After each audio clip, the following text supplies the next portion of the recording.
ilk yaradılış ağıldır. İlk olaraq ağlı yaradıb. Ondan sonra deyib ki, insanı sənə tapşırıram.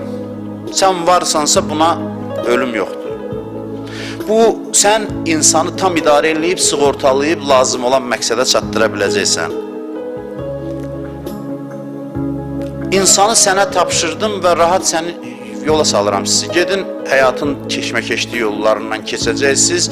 Ağıl kifayətdir ki, adam məqsədə çatsın. Başqa heç nəyə ehtiyac yox.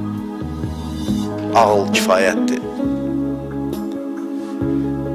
Allah ağla dedi ki, mən sənə əsasən sorğu-sual eləyəcəm insanları. Qiyamət sorğu-sualı ağıl səviyyəsinə uyğundur.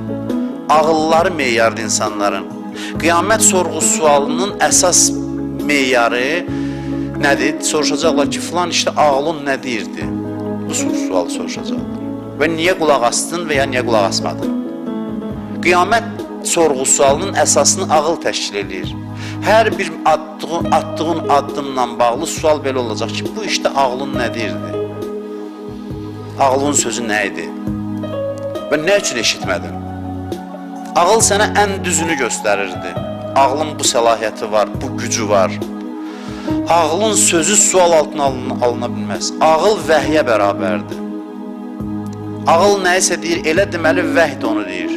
Ağılla vəhy arasında ziddiyyət yoxdur. Ağıl dediyi sözü Allah deyir. Görün nə qədər mötəbər bir varlıq.